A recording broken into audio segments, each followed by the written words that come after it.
GHMC సర్వసభ్య సమావేశంలో ఉద్రిక్తత చోటు చేసుకుంది. సమావేశానికి బీఆర్ఎస్, బీజేపీ, కాంగ్రెస్ కార్పొరేటర్లు అందరూ హాజరయ్యారు.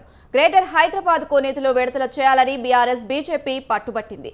మేయర్ విజయలక్ష్మి రాజీనామా చేయాలని బీఆర్ఎస్ కార్పొరేటర్లు డిమాండ్ చేశారు. సభ్యుల అరుపులు, కేకలతో సమావేశంలో గందరగోళం నెలకొంది. బడ్జెట్ పై మాట్లాడాలని మేయర్ విజయలక్ష్మి చెప్పినా సభ్యులు వినలేదు. ఆమెతో వారించారు. ప్రభుత్వానికి వ్యతిరేకంగా బీఆర్ఎస్ కార్పొరేటర్లు నినాదాలు చేశారు.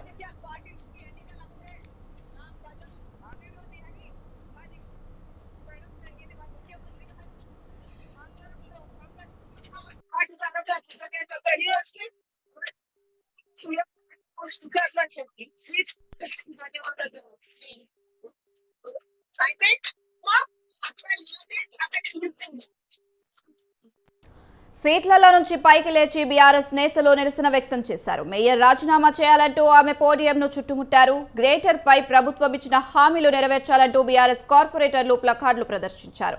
ఈ నేపథ్యంలో కాంగ్రెస్, బీఆర్ఎస్ కార్పొరేటర్ల మధ్య వాగ్వాదం చోటు చేసుకుంది. రెండు గ్రూపుల మధ్య తోపులాట జరిగింది. మాట పెరిగింది.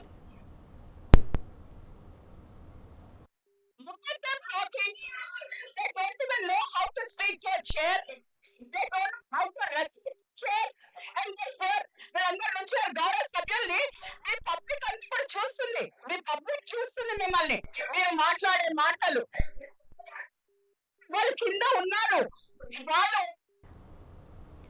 కాంగ్రెస్ హామీలపై జూబ్లీహిల్స్ కార్పొరేటర్ వెల్దండ వెంకటేష్ నిలదీశారు. వెంకటేష్ చేతిలో ఉన్న ప్లకార్డులను కాంగ్రెస్ కార్పొరేటర్లు లాక్కొని చించివేశారు. దీంతో ఉద్రిక్తత చోటు చేసుకుంది.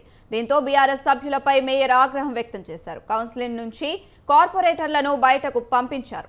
మార్షల్ ద్వారా వాళ్లను జీహెచ్ఎంసీ కార్యాలయం నుంచి బయటకు పంపారు. ఈ క్రమంలో మరింత ఉద్రిక్తత పరిస్థితులు చోటు చేసుకోవడంతో బీఆర్ఎస్ కార్పొరేటర్లను అదుపులోకి తీసుకున్నారు.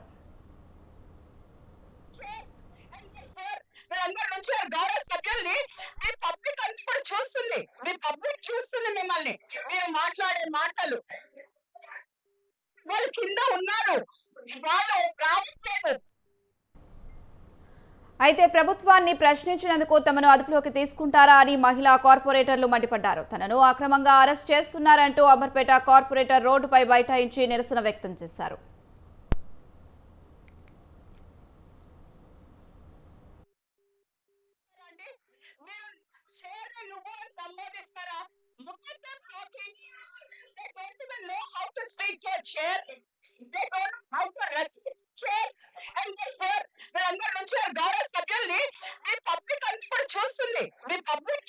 మిమ్మల్ని మీరు మాట్లాడే మాటలు వాళ్ళు కింద ఉన్నారు. వాళ్ళు రావట్లేదు. పంపిస్తే ఇక బీజేపీ కార్పొరేటర్లు సైతం నిరసన వ్యక్తం చేశారు. హైదరాబాద్ అభివృద్ధి ఆగిపోయిందని మండిపడ్డారు. నిధులు వెంటనే విడుదల చేయాలని డిమాండ్ చేశారు. బీజేపీ నేత శ్రవణ్ జీహెచ్ఎంసీ కార్యాలయం దగ్గర నిరసన వ్యక్తం చేశారు. భిక్షాటన చేస్తూ నిరసన తెలిపారు. డివిజన్ల వారీగా కార్పొరేటర్లకు నిధులు మంజూరు చేయాలని కోరారు. కొద్దిసేపు వాయిదా వేసినప్పటికీ ప్రస్తుతం కౌన్సిల్ సమావేశం కొనసాగుతుంది.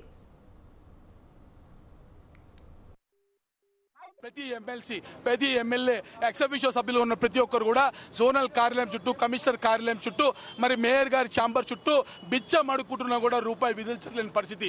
కేవలము బడ్జెట్లో భారీ సైజు చూపించారు 8,500 కోట్ల రూపాయలు. ఆ బడ్జెట్లో భారీ సైజులో 10 కోట్ల రూపాయలకి నిమిషం కూడా కేటాయించకుండా చర్చ జరపట్లేదు. గత బడ్జెట్ సమావేశంలో 1,200 కోట్ల రూపాయలు ఇస్తానటువంటి ఈ రాష్ట్ర ప్రభుత్వం ఆ రోజు పాలాభిషేకాలు కూడా చేశారు. కానీ ఒక్క రూపాయి విధించలేదు. స్టేట్ ఫైనాన్స్ కమిషన్ గ్రాంట్స్ కింద రావాల్సిన డబ్బుల్లో గుండు సున్నా ఇచ్చారు. Motor vehicle tax, professional tax అవేవి కూడా జీహెచ్ఎంసీకి ఇవ్వలేదు. ఈరోజు స్టాంప్ డ్యూటీ పేరుతో 3,030 కోట్ల రూపాయలు రిలీజ్ చేస్తామన్నవి పీడీఓ అకౌంట్లు చేసి ఒక గారడి, అంటే సుత్తి వీరభద్రరావు సినిమాలో చూపిస్తారు కదా, కోడిని చూసి అన్నం తినడం, ఆ టైపు వీళ్ళు ఈ రాష్ట్ర ప్రభుత్వం వ్యవహరిస్తుంది. దీన్ని ప్రూవ్ చేస్తా. పూర్తి స్థాయిలో జీహెచ్ఎంసీ బడ్జెట్ పైన ఈ మేయర్, ఈ కమిషనర్ పారిపోకుండా చర్చ జరపాలని, 10 కోట్ల రూపాయలకు నిమిషమైనా కేటాయించాలని, ఈరోజు 1,20,00,000 జనాభాకు మరి వాళ్ళ రక్తంతో మనం తీసుకున్నటువంటి ట్యాక్స్కి మనం సమాధానం చెప్పాలి. ప్రతి ఎమ్మెల్సీ